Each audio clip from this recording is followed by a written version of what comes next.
am John Brink, and we are podcasting on the Brink from central British Columbia, Canada. And for all those people watching us, you say, oh, we know where Canada is, and British Columbia on the west coast, right? Right, that's where it is. Beautiful, beautiful place. Today we have a very, very interesting guest.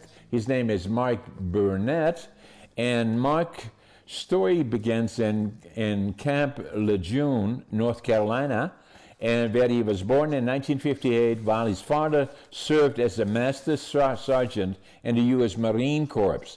The water his mother drank and the formula that filled his first bottle of water was contaminated. And this is a big part of the story that exposed, quietly set the stage for neurological challenges that would shape his life, Parkinson disease, and later Alzheimer's. Mark, welcome to the show. Thank you so much. I'm glad to be here. So, obviously, in all the time that I've been around and kind of watching the news, and Camp Lejeune was known for contamination, and I believe, correct me if I'm wrong, litigation as well. And I can think about that probably more than 20 years ago when Yes. I've been in Canada. I was born in Holland, in northeastern Holland, actually, in 1940, so I'm 85 years young. And so, in watching the news and all those things, so this was part of the news. Tell us about it. What it was obviously part of the Army or Marine Corps infrastructure there in Cape Lejeune. Tell us about that. Right.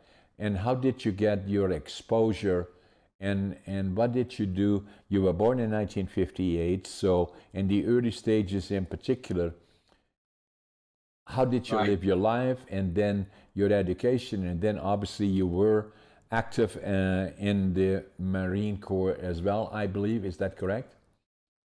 No, I was not active in the Marine Corps myself. I was, spent all my time, until I was about 6 years old when my dad retired from the Marine Corps after 20 years. Okay. So, but going back, essentially Camp Lejeune, the base is in North Carolina. It is in Google. You see it everywhere. There's all these lawsuits going on. Bloomberg law says that it's supposed to settle in at $21 billion settlement to give sort of perspective of the size of this thing. They believe that over 1 million civilians and Marines were affected. So the problem was that they were dumping TCE into the water, which is actually was banned in Europe many years ago. It just was banned. TCE? Yeah, it is a chemical, and I'm not even going to try to pronounce the long version of that, but TCE is typically used to clean oils off of guns or machinery, but it's also used in the dry cleaning industry to clean and do dry cleaning. So the problem was one of the dry cleaners was dumping the TCE down the drain upstream from Camp Lejeune. And that has become an EPA, Environmental Protection Agency, cleanup site. And they still haven't done it. So it's still sitting there. But it got into the water. Yeah, no, it got into the water, and we didn't know at the time. My mom I was conceived in Camp Lejeune. My mom was there for 9 months drinking the water. I was in utero. And as you say in the Marine Corps, I was ordered out of my mom. I got you. So unfortunately, my first drink was, the contaminated water from the Navy hospital, because the Navy and the Marines work together. And that was one of the most contaminated places on the base. That was horrible, But early on, my mom had toxemia, they called it back then, of the blood. They didn't know what it was. They just gave it a name. And essentially, in her second and third trimester, she almost lost me a number of times. It was really bad. But eventually, she gave birth to me. And unfortunately, they blamed her for all the problems. So eventually, being sort of pushed into getting a hysterectomy. So she was. toxemia. Yeah. Mhm. They surely could have found an easier name, but that then being said, what is it? I wonder. Well, it no longer, the word is no longer used. The word more oftenly used now to prescribe or to suggest a similar situation would be preeclampsia, Okay. which is usually high blood pressure, but that wasn't really her issue. No. And there is a TV special, which is up on my website, which essentially has a link to a YouTube channel that shows, I think it's NBC News, did a whole special on how many babies died there. So many babies died in Camp Lejeune that the doctors took up donations to bury them. And it was so bad, they wouldn't even show the mother, sometimes the baby, because it was so deformed. And it was horrible, it was horrendous. And this only came to light because the NBC special had gotten together a whole group of women that worked in cleaning the guns with this chemical, and all of them had birth defects. All of them had miscarriages, every single one. So the lake or the water in Lake Lejeune, is it a lake? Is it a big lake? No, it was an aquifer. So in other words, it was underground. They drilled, I think, 85 wells to take care of the base. And unfortunately on the base, I found out, and this wasn't brought up in the legal groups, which I thought was kind of weird. They used water that was unfiltered to create steam for heat, okay? Not unusual. But what they also did was tap into those pipes to cook all the food in the mess hall. So all the food, every vegetable steamed, everything was steamed with the same water. There was no way to get away from this stuff. So that was TCE? Correct. And so just for general understanding, it was used in dry cleaning and a lot of other places. It's no longer allowed to be used in Europe. Is it still being used in North America, Canada, the United States? It is, but as of December of last year, the EPA finally banned it.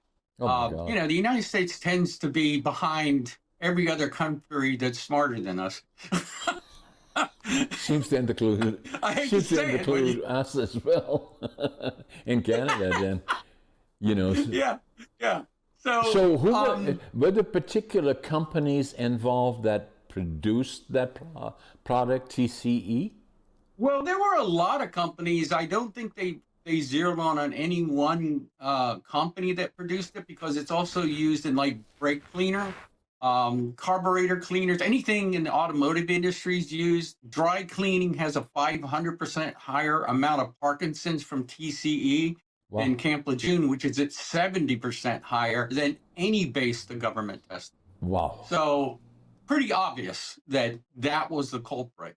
And I had no genetic markers for Parkinson's, which 15% of the U.S. population actually do have genetic predisposal markers. In other words, grandpa had Parkinson's or grandma or something like that. They should look at preventives. Yeah, preventive markers means that for those people that don't fully understand it, that it is in your family background, a genetic, how do you call it? Well, it's a mutation or a gene that's gone awry. Correct. Yeah. So, and interestingly enough, I just found out a week ago, because I had 2 neurological diseases, Parkinson's and Alzheimer's. Right. And Alzheimer's is not associated with the base, No. but I found out from 23andMe just a couple of days ago, literally, I was on it and it said I have a one of those genes for Alzheimer's. Yeah, but So that does not mean you're going to get it necessarily, but yet you had a genetic marker? Yeah, but I did. I tested positive for Alzheimer's and Parkinson's. So I have 2 of the dreaded neurological diseases you do not want to get. Yeah. So I have ADHD and dyslexia, neurological I don't want to Gene call it markers. diseases, but markers, yeah.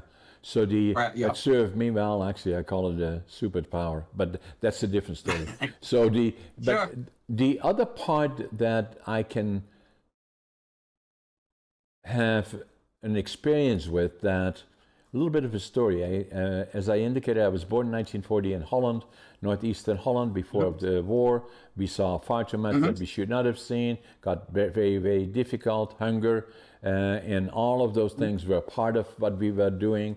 And then we were liberated by the Canadian Army April the 12th, 1945. And that made such an impression on me that I knew from that time, when I was 5 years old, that as I grew up, I would go to the land of our heroes, Canada. And obviously we were liberated by the Allied forces, the US, Canada, and the UK, that landed in Normandy in the summer of 1944, and at great cost made their way through Europe and liberated. The Americans went east and south, and the Canadians went north through France, Belgium, then the west coast of Holland to the north. We were about 10 minutes from the German border, and so it made an immense impression on me, and hence that's what happened. And then the other part in my life was that my grandfather was a master carpenter, my dad worked in the lumber industry, and then for me, academically, I was not a success story. I failed grade 3, I failed grade 7 3 times. And then they said, what are we going to do with this guy? I said, well, some people said, send him to the mentally challenged school. She said, no, we're not going to do that. And so at 12 and a half years old, my dad had a friend that had a furniture factory. So they said, let's make him a furniture maker. Because in the schooling, they said, well, John is a nice guy, but he's just not bright enough. So he probably becomes a laborer. And so kids are hard on each other. And so the other part, and I will get to the story here where I want to make the point, just the background. I wanted to come to Canada to prove that I was just as smart as any of the others. Not smarter than, but I had to prove it to me. I had no idea about ADHD and all of those kinds. I was diagnosed actually already when I was 57 years old, and really got diagnosed when I was 62 years old for ADHD and then dyslexia.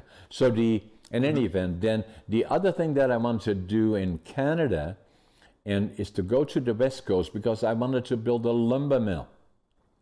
And so that was my dream, and start with nothing. And so I had left Holland with 3 books, 2 sets of clothes, and then with very little money, landed in Montreal, and then took the train across Canada. It was 5 days, 4 nights. Oh my God, that's a long way. Landed in Vancouver, and that's where all the trees are, and then went to the immigration department, didn't speak English, didn't know soul, didn't have a job. So so fortunately there was a German fellow, and I told him I wanted to build a lumber mill. He said, go to Prince George. That's 500 miles north of Vancouver, or for our European friends, 800 kilometers. And so I did that, so about 12 hours, and I'm do a lot of stuff in North America, but that's where I am today, in one of our studios here, and I can still see where the Greyhound station was when I came off the bus in July of 1965. And I had came off the bus, I had a suitcase, I had my 3 books, 2 sets of clothes, and I counted my money at least 3 times. I had $25.47. But I was going to build a lumber mill, and I didn't speak the language, didn't know soul, didn't have a job. But what I always had is attitude. Has always been, for me, important. I always avoid the negative. Don't even come close to me. Every day to me is a good day. And then the second one is I had passion. Whatever I do, I give it 125%. The other one that I have is work ethic. I still do that today, is that even at 85, I usually get up at 5:30 in the morning. I always make my bed, and I always think I'm late. And so, and I did all of the things that I wanted to do, but the story really that I want to connect to you is that the first job that I had in a lumber mill here, because I couldn't speak the language, didn't know soul, and I had to start somewhere as a cleanup man. And so, and then I got a promotion to becoming a lumber piler and piling big long boards on the green chain on strips. I did that for 9 months. But I did not realize is that all the green boards that were produced in the sawmill, they dipped it in a tank as they came to the green chain on wheels underneath it, and they soaked it in PCPs. Oh, okay. Yeah, which you find in transformers and things like that. Every day, I was soaking wet from top to bottom.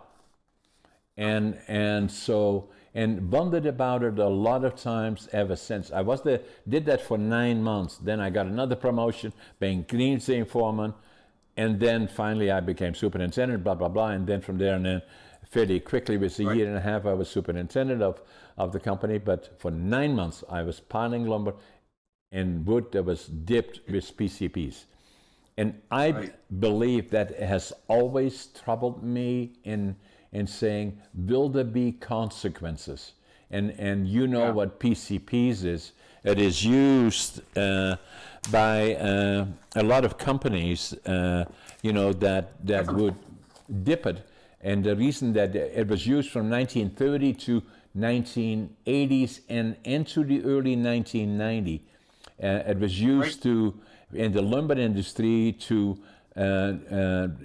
to that effective use and low cost, and it would sustain sap stain and mold and all those things. Obviously not being used anymore now, but one indicator was it came in, I could speak language I didn't know, soul, and it came in these barrels, and it had a deadhead on it, a yellow deadhead. That should have been a good Never indicator. a good sign. So far, so good at 85, but it always kind of was in the back of my mind as we become more aware of toxins that we are using, including Camp Lejeune, obviously, and already then becoming more knowledgeable about it and saying, I wonder if it will have an effect on me. It could, obviously. But every day it would be soaking wet from top to bottom. Yeah, which I believe PCBs are also used in transformers in the United States, or were until they were banned. So the problem is when they'd have a leaky transformer, they might not go out and fix it right away. They might let it leak a little while because the transformer was still working, but they used it as insulator. So it was everywhere throughout the United States in these transformers until they started replacing them. But you can't replace every transformer in a day, And even so now, Mark, just to complement the conversation, is that I have 10 different companies. I'm not bragging about the companies, but and some of them are lumber companies and that use transformers. And during the process, I've owned the companies now for 50 years. Right. And we had to replace over time all the transformers. That the question became, what kind of liquids are inside is the PCPs in it, or all of those things? They must now, or already for quite a while, have to be replaced. Correct. You know about it. And you mentioned something about dyslexia. I also had dyslexia. So, and still do. But strange enough for me, in school, when I was in high school, I couldn't write well. I couldn't spell things. I would reverse words or letters in words. So I started to understand. I remembered words by pictures. I didn't remember them like normal people would sound them out. For me, it was elements of pictures. If I saw the word, I knew how to spell it. That's the way I worked. So what I would do, I was always, when everyone said, do you want to write a report or do an oral report? I'll do the oral report. So right. Same it was my way around it. Yeah, and again, for the people watching us from around the world, is that the frequency of occurrence in regards to ADHD and dyslexia or other neurodiversity issues, it is only now, correct me if I'm wrong, in the last 5, 6, 7, 8 years that people communicate about it, because as it evolves, ADHD in particular, there was still stigma attached to it, is that it is a mental disorder, which it obviously isn't, but it is more and more accepted. And so for me, it was one of the reasons, obviously, I failed grade 3, I failed grade 7 3 times, is that if somebody would have asked me, what did the teacher talk about in the last 2 hours, I have no idea, not a clue. And because I simply was not there mentally. And so, but then the troubling part is that it's already kids are hard on each other, and even then teachers really, I have a great deal of respect for teachers. My youngest daughter is a teacher as well, does a fantastic job, but they really did not understand it at that point in the 50s and 60s. And so what they would say, well, John will not amount to much other than becoming a laborer. And when they had a test, and the tests were usually from the rating the test from a 1 to a 10, they would say, yeah, Peter had a 9 and Margaret had a 8, and then this one had this, and John, as usually, had a 0, and everybody got a charge out of it. But it always kind of stayed with me in a way as to why am I different? And so to well into, then I picked up a book actually in the bookstore here. There was a book called Driven to Distraction. I still have it even today. I picked it up in 1997, and so I don't know why I picked it up. As I read it, it was about ADHD, and I wrote in the book in January of 1997. Now I finally know who I am, and so in starting to understand it is that.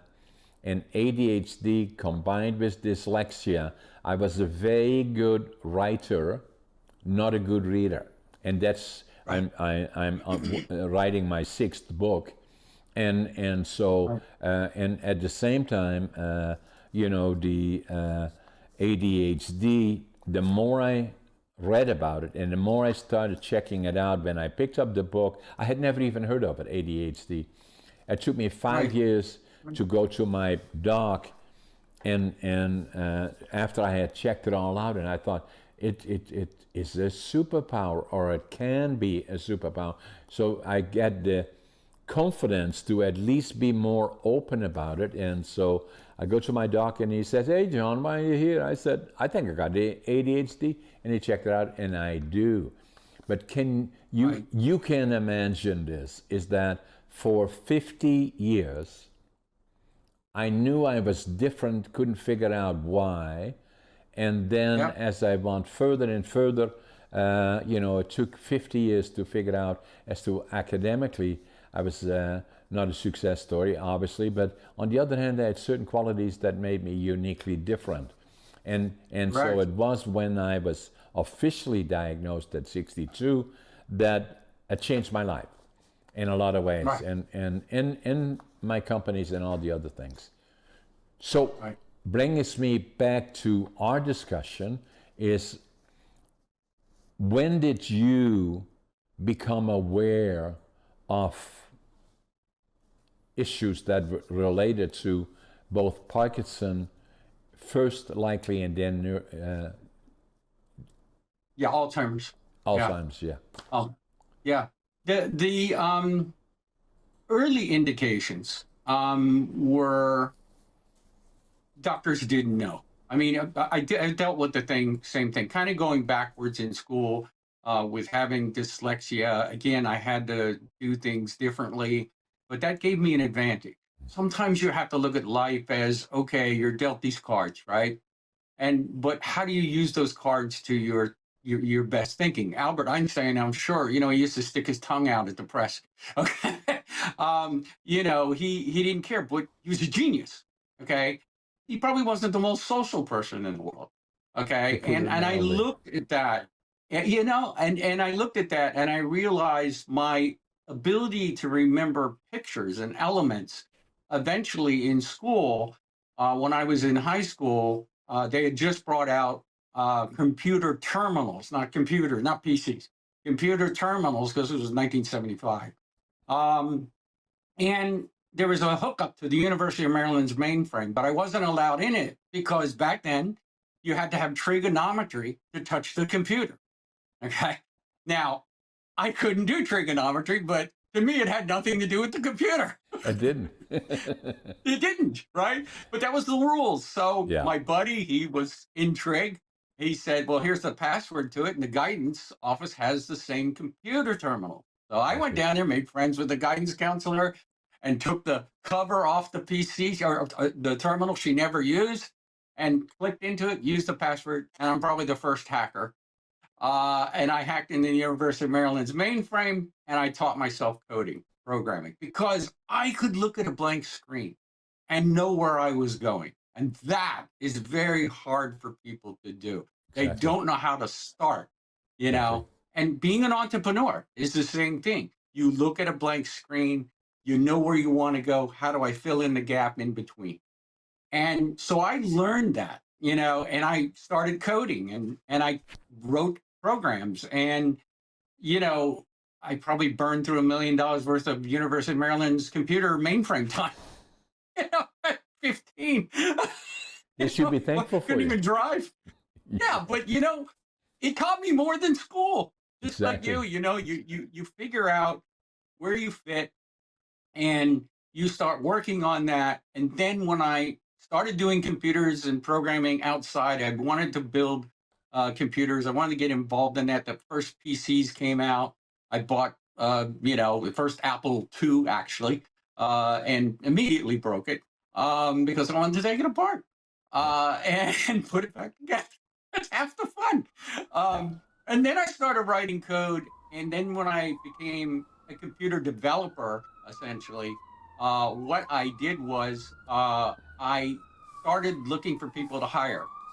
And when I went to it, I looked for the same people that were like me. Yeah. And if they had a degree or something like that, the first thing I do is ask them, hey, what do you code at home? What do you program at home? Oh, nothing. I don't work at home. Bye-bye. Bye-bye. You know, and I'd hire the people that came in and said, well, I don't have a degree. I don't have much of an opportunity, but I coded. This is home. Look at it, you know. And I'd say, show it to me. And I'd be amazed at their work. You know, I'd say, you're hired. And so I hired misfits, if you will. But they turned out to be some of the best programmers, period. They were amazing. And we wrote amazing programs for enormously large companies. One of my groups was the International Monetary Fund, which everybody's familiar with, IMF. We wrote and ran their database for 18 years, okay? And we wrote it from the ground up. So every country used that, you know, and we were in charge of all that data. But other companies were huge. They were cutting line. They were just getting into the computer industry. They needed help. And what I realized, when you're an entrepreneur, you can do something, and this is important, and being the way I think out of the box, is when you come across an idea like that, and you go to a company and try to get hired, what science degree do you have in computers? Well, I don't, because they're teaching COBOL. I don't want to learn COBOL. It's an old language. Okay, I want to learn the new cutting edge stuff. Oh, well, we don't, you know, I don't know. There's no school for that. So what I learned is when you incorporate a company, you go there to the company and say, I have a whole group of programmers, and they never ask you where they went to school. Yeah, and that was the secret. You know, they just say, oh, you're a company, you do programming, you must know what you're doing.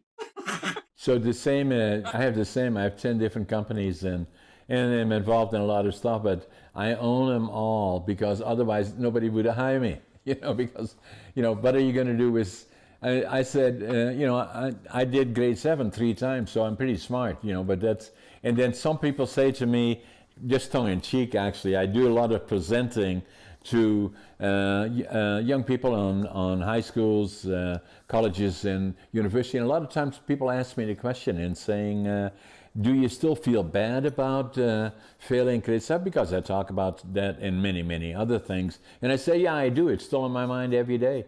And say, really? Yeah. I said, I should have quit earlier. You're failing upward. Yeah, exactly. So, that being said, Mark, so interesting. So at what point in your life did you start feeling about Parkinson.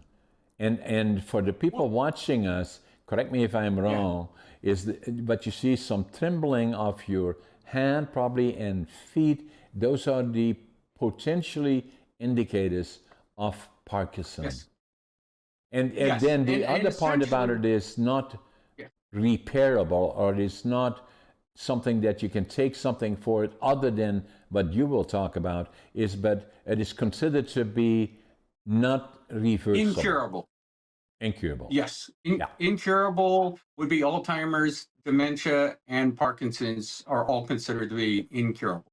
Okay. Yeah. And ADHD. But backing up a little bit to answer the first part of your question was before I was 30, I started having nerve issues and I didn't know what they were. They started in my teeth first. My teeth were hypersensitive. And so I got a root canal, another root canal, and eventually I got a root canal in every single tooth. So dentists who saw me later said, I've never seen anyone with this many root canals. But the problem was my nerves were having issues from the TCE, from the contamination. But that wasn't out yet. You know, this was a cover-up in the United States. This whole thing about this being in the water and everything was covered up for many, many years. But it became known across the world. That's when I read about it eventually. Even got me watching about and saying, I wonder if PCP is going to do something to me, you know, at some point. You know, that was 23 years ago. Yes. And everybody comes in contact with TCE because it's in everyone's garage. Surprisingly, when I started studying, I found out it's even in the glue that puts, glue wigs on and things like that. It's in that. It's in correction fluid you would put on, paper to correct it. All those kind of things, have TCE in them. Okay. So the thinking that everyone's been exposed to it is quite high. Not at the levels I got. I mean, I'm drinking it.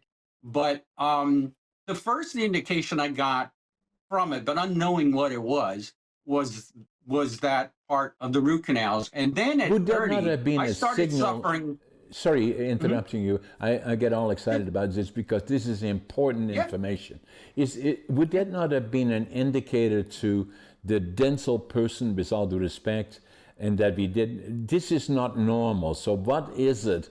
Why is it that Mark Burnett has root canals and sensitive teeth and why all and what causes it? I mean, he didn't elaborate on what it could be. He didn't know. I know I bought him a new boat. Maybe even two of them. Probably, a new radar system, sonar. Yeah. I figured every time I went there, I'm buying parts for his boat. But after that, I mean, to go further into that, then I started suffering at 30 ED, erectile dysfunction. And I'm like, how in the world am I getting this? I went to a neurologist. They said, oh, it's psychological. I got the same treatment. Okay. It's psychological. It's a problem. It's like, no, I think I really like my girlfriend and I'm really happy. And why would this be psychological? Okay. It doesn't make any sense to me. No. And it was only later that I met with, much later, I met with a doctor in Manhattan who is the top urologist in the world. Okay. He went to Cornell University. He started his own practice, and his whole thing was ED. That's what he did, erectile dysfunction. And he wrote in his paper, this was caused by early chemical contamination. And he didn't mention the base, but he said, this is the type of nerve damage you see. And it affects urine flow. And it affects ED. It's the same nerve pathways. And he said, because both pathways were affected at the same time at such a young age, this has to do with chemical exposure. And he nailed it.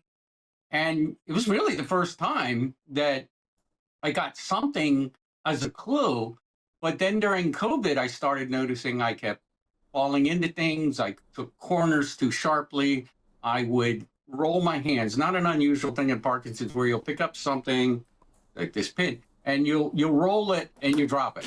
Okay, so it rolls out of your hand. You can't really figure out why. Or picking up screws, very, very hard for Parkinson's people. So that's some of the early things you might see, but you might not notice. You might mark down as old age, and Alzheimer's came in a little bit afterwards. So again, I'm dealing with two neurological issues, which did not come from that Camp Lejeune. Alzheimer's is not a disease listed in Camp Lejeune.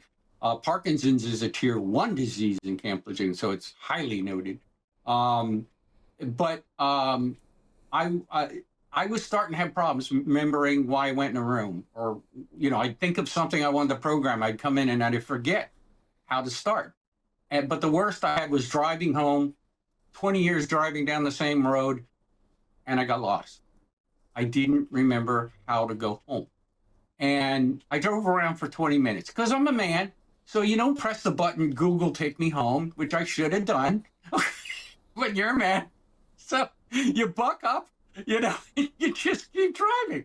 And eventually I made it back home, but it scared me to death. I was like frightened of this event that had happened, and you realize I'm only going to get worse. How do I stop this? And so how old were you then, if I may ask that, so for indications? Sure.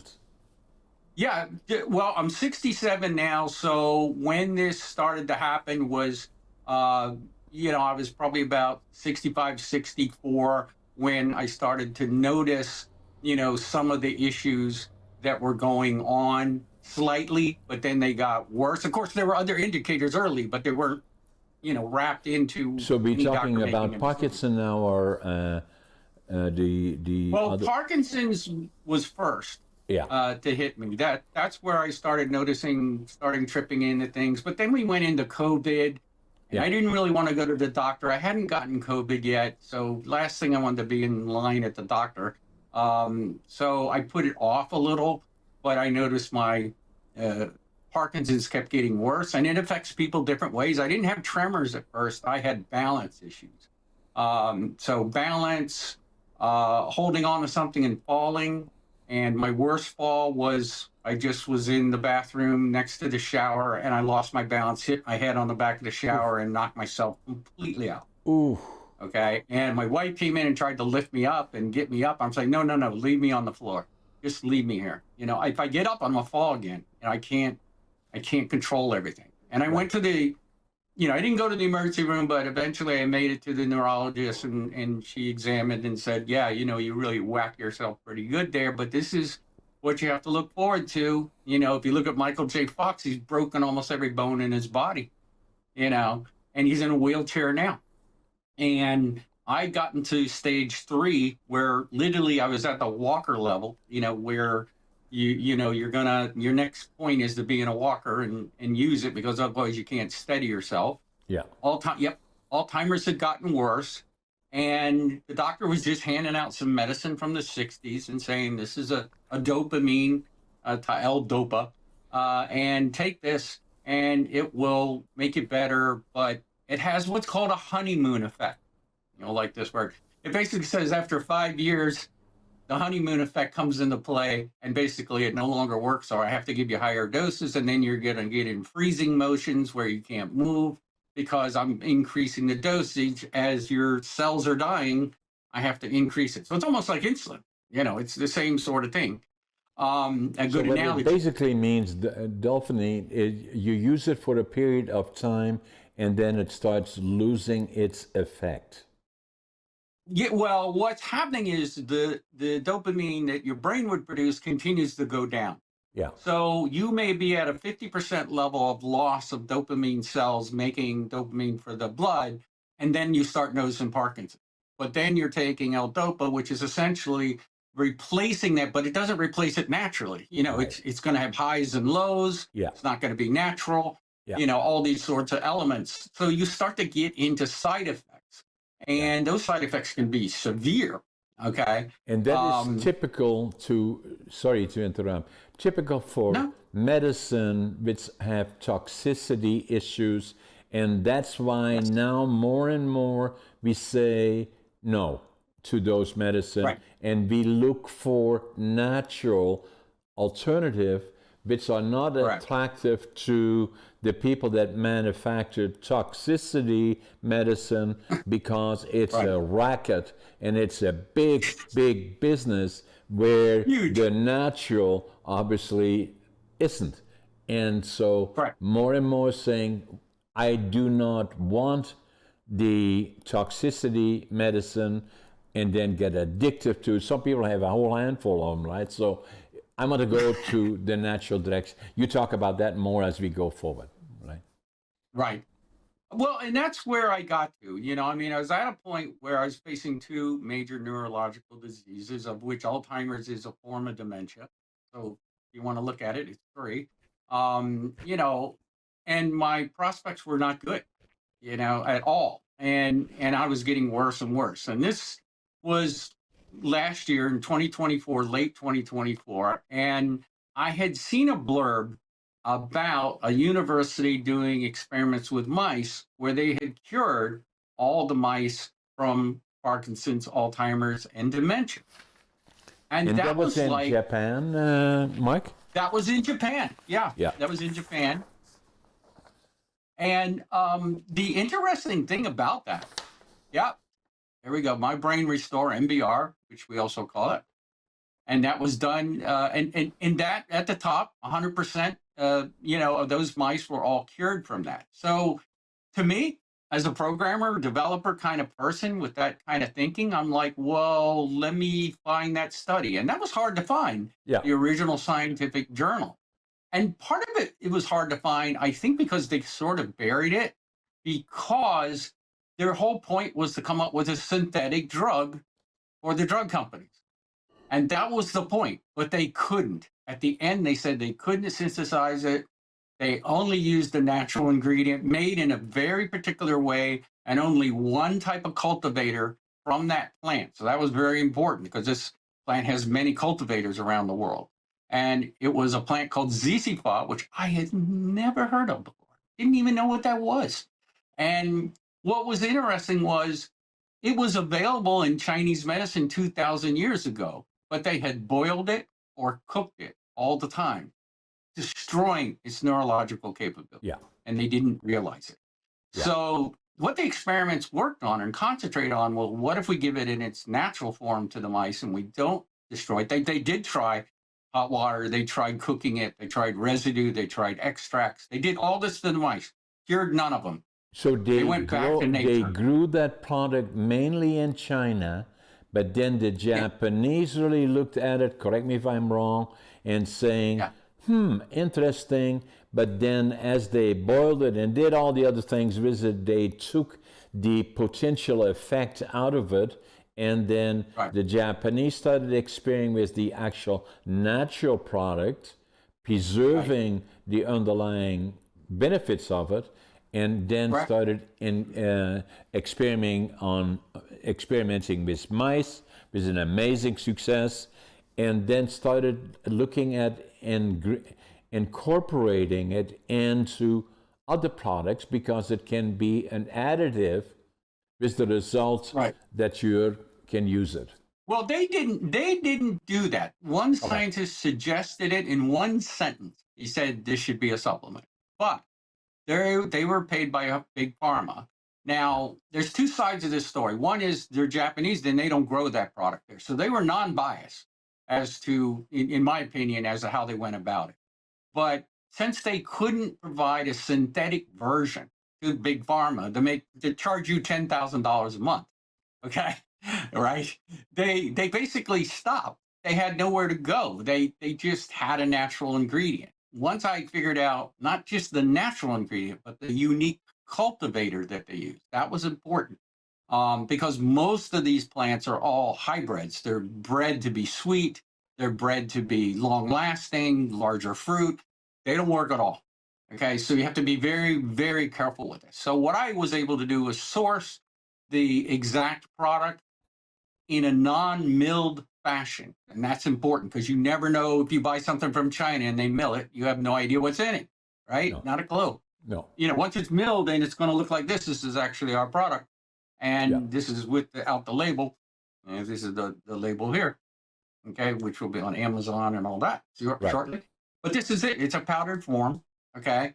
And we bring it down in an ultra chill mill. We actually had to come up with my own technique to chill it down, to get it below like 50 degrees so that the mill that runs at 28,000 revolutions per minute, it's incredibly fast. When you start grinding grain, it gets hot.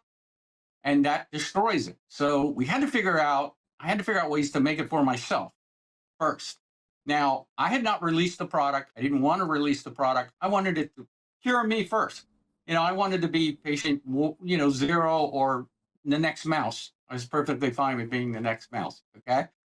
And I started taking it in January, keeping in mind at this point, Of this year, 6, 7, 8 2025. months ago.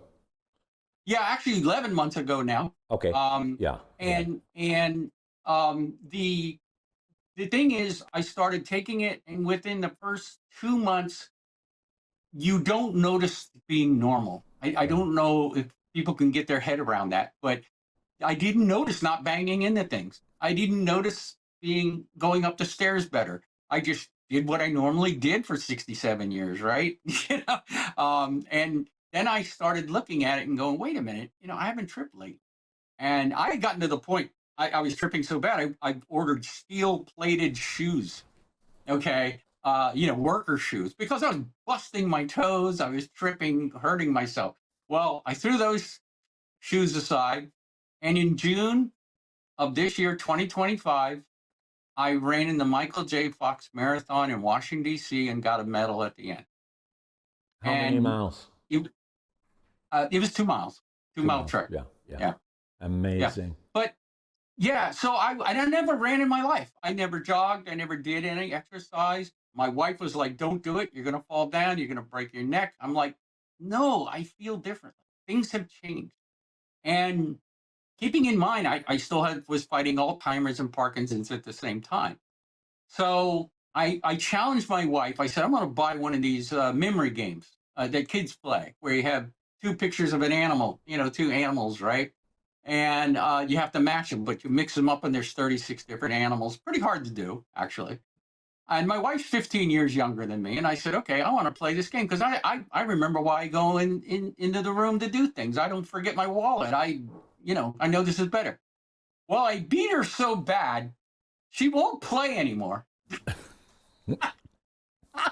I got the ultimate torture. Like, no, I'm done. But it proved to me that things had changed. Okay. So I knew I was getting better from 2 neurological diseases at an incredibly fast rate within 6 months. I stopped taking the dopamine. I went to my neurologist and she said, wow, your tremors are gone. That's unusual, and she said, well, whatever you're taking, keep taking it. I'm not going to get in the way of that. And if you're not taking my medicine, that's fine. So I got that somewhat rubber stamp, if you will. But I had to figure out, well, in my brain, again, that sort of way my brain thinks is, well, what is it doing? I mean, we know in the mice they dissected them, and I did not sign up to be dissected. I figured that was out. But then the mice, they dissected them, and all these tendrils, all these components of those neurological diseases were gone.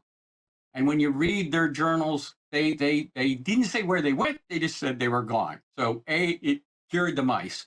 Okay. But what I learned and I believe it was I believe it might have been in Norway. There was a scientist that discovered the glymphatic system in 2012. And this was an additional system in the brain that cleared these things out normally. And once it's clogged, it will no longer function. And so everything gets stuck in the brain. And in humans, there's only really one way so far to test that, and that is the amyloid-beta 4240 test, which is a test for Alzheimer's technically. However, other doctors like NIH are saying, well, it might also show Parkinson's and other elements because it's showing that it's moving out of the brain into the blood system. So I took that test prior to prove I had Parkinson's or Alzheimer's. I took that test in 2023, actually, and I tested bad for it.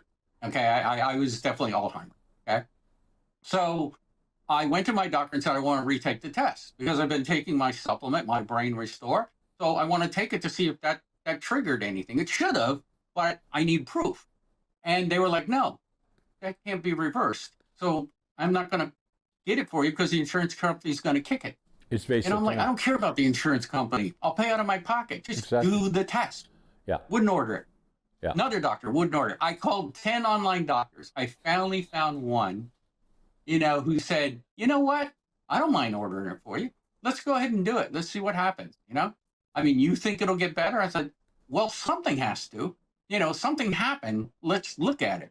I Googled it. And if you Google, can you reverse beta amyloid 42/40 test? It says no, never been done. I took the test and got 10% better.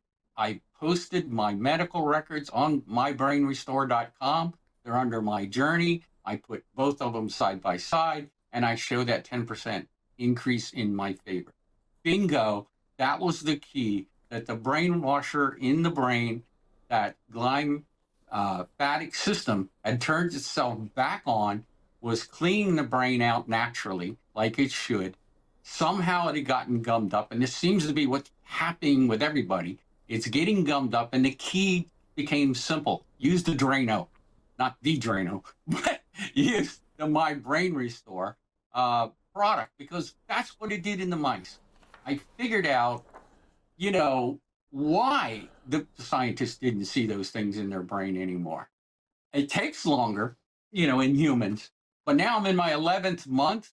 I just, on October 13th, had retaken that test, came back with that 10%, being the first person in the world to improve it.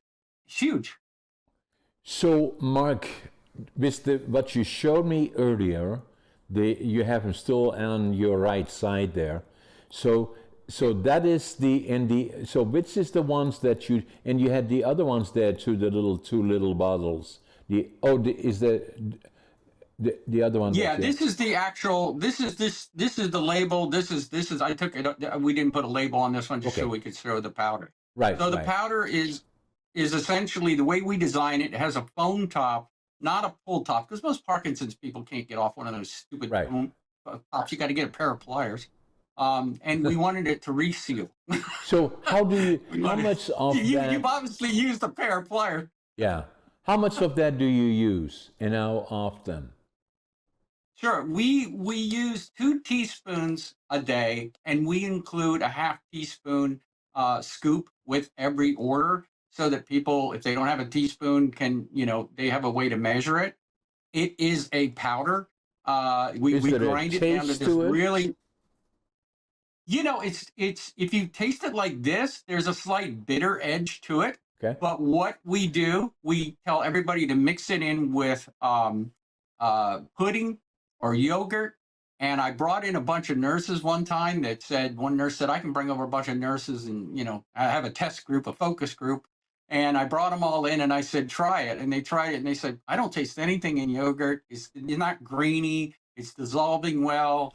And of course, a bunch of them had to stick their finger in the bottle I gave them to try it. My God. It tastes like earthy. I'm just being funny. So if I look at that bottle and saying that would be about a month, what would you say of use if you do two? In preventive version, okay, and we do have a preventive version. These are for people predisposed. That would be those grandparents and things like that in your past. We sell one bottle. 1 jar, I call it. It's 2-ounce jar. This will last 30 days at 1 teaspoon per day. Okay. This in 2X, which most people buy, we call it the 2X. You get 2 bottles and you use the 4 scoops or 2 teaspoons every single day. So that you would get 2 of these. And so which ones, so if you bought the top one then that you have there, that would be? They're all going to look like this. Right. Okay. I just took the label off of this one to show. Yeah. Okay. So that would 4 teaspoons. You say, is that about a month? So what is a month? I'm trying to get to the volume. 2 teaspoons or 4 scoops. We give you a half scoop teaspoon with it. Right. So yeah. So how much you use one of those a month then? If you did that, I use two jars a month. Okay, that's what I want to get to. So I want to get to cost. Is the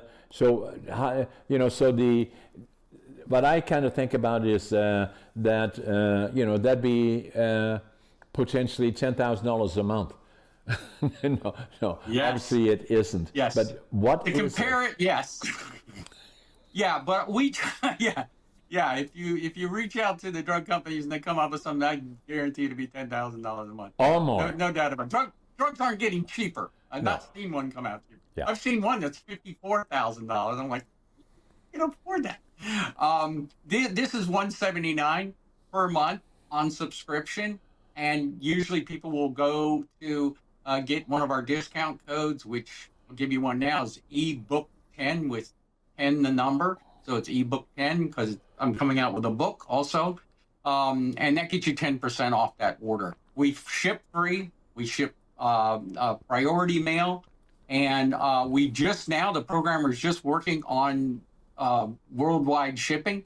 So we're working to get So everywhere. 179 US for the two bottles, the two together? Correct. Okay, so then I need you to send us a sample, and then from there, and then I'm gonna buy them as well. So and so you can stay in contact with Scott, but he will remember. Have you reach out to me, and I'll give us I'll send more it to him. information on how to contact you and websites and all of those things before we end this show. I'm incredibly transparent. My website has our business phone number on it. We put my journey up there. I update that constantly. We just put a new video up there. I guarantee you, people will be impressed with it. Keep in mind, I'm diagnosed with stage 3 Parkinson's. Okay, they're very close to me in Washington D.C. There's these huge steps that go up there, and I run up those steps on camera without one stop, and I'm not panting or anything at the end, and I just keep talking, and it's the most impressive thing you can say, because Is it I don't all trip. on mybrainrestore.com? Correct. Yep. Oh, And the video is the first thing you're going to see, and then we have the YouTube showing you different ways to take it and everything else. And so keep in mind, everyone, I didn't bring this product out until June. Yeah. Once I won the once I completed the Michael J. Fox Marathon, there were a number of people around me that had Parkinson's. A couple of them ran along, not really alongside me because I could go a little faster than they could. But at the end, when we caught up and we're talking to each other, they were like, "What are you taking? My doctor's giving me this 1960s medicine. What are you taking?" And I told them what I was taking. And literally, they became my first people ordering the product. I didn't even have a company yet. I didn't even, sell it. So what is it called? MBR, or how do you call it? Sure, MBR is the short version. And Right. we did that for a couple of reasons. Number one, you spoke about embarrassment before. So we do say My Brain Restore, and that's in small letters down here in MBR. But we did that in case people had it on the shelf. And, Parkinson's, Alzheimer's person, we just put MBR. We didn't want them to say, someone to say, "Oh, what are you taking, some brain restore thing? Do you have Parkinson's or Alzheimer's?" Sometimes people get embarrassed by this. And so we had to have a cover, we had to have the cover there saying, okay, it's also called MBR, which stands for, the name I came up with was quite simple. It restored my brain. My Brain Restore. It was just based on that. Yeah, and then the other one is Mark Burnett, MB Restore. Yeah, MBR. Well, it's very interesting because the name of the company is APDI Inc. We are a Delaware corporation. We're set up to get investors and things like that because we are Delaware Class C Corp. But interestingly about that, APDI, when I was in the programming company, you can also go to apdi.com, which is a very rare 4-character domain name. You cannot get those anymore. And I've owned that name because it used to stand for Application, Programming, and Development, Inc. And that's what we did. But it also, later in life, this is what entrepreneurs do, you go, wait a minute, it also stands for Alzheimer's, Parkinson's, and Dementia Impaired. So when I stopped code, I kept the domain for a long time, and I said, let's repurpose it. Let's turn around, file the trademark, do everything we need to do. The name was still there. I simply changed the core name to include what I have, and it And, worked. I don't know, that was some omen. and My Brain Restore, or otherwise Mark Brunette Restore, all combined as well.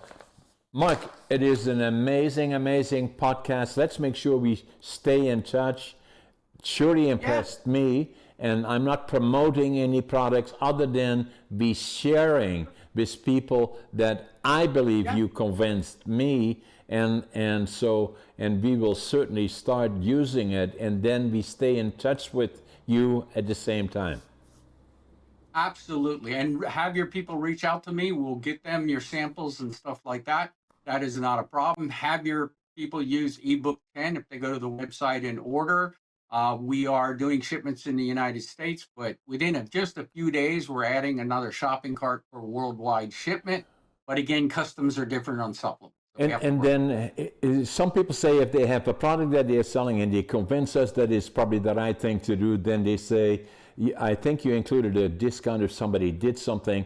If they've been watching this podcast, On the Brink with John A. Brink, then there's maybe an extra benefit that they have as well if they mention it in the order to you. Right. And one thing I'll point out that was weird, that 10% of our early people ordering had DR in front of their name. And I got to talk to a couple of them because I don't know who these people are, right? And they're doctors. They're retired doctors with Parkinson's. And I'm like, wait a minute, you're taking my stuff? And they said, yeah, because I know the world.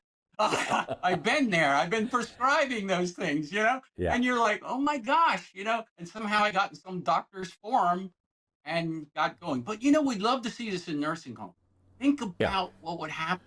You know, as you already know, the internet, very powerful, podcasting, very popular globally. We have we have well over 1 million subscribers on YouTube and probably another 1.5 million on other channels.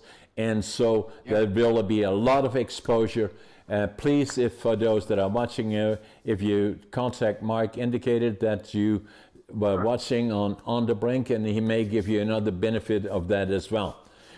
Yeah, so, contact me, call me. Email excellent. Me. So for all the people watching us, if you like our shows that we are doing, both Mark and myself, subscribe to us because it encourages us to do more of these shows and exposure to people like Mark Burnett and his amazing Mark Burnett Restore and his and that's not but MRB or MR MB mybrainrestore.com. That's the way to get us. Mark, amazing podcast. Let's stay in touch. Absolutely. Amazing podcast. Thanks for being on my show. No problem. Thank you for having me. I appreciate it. Thanks, Mike. Take care.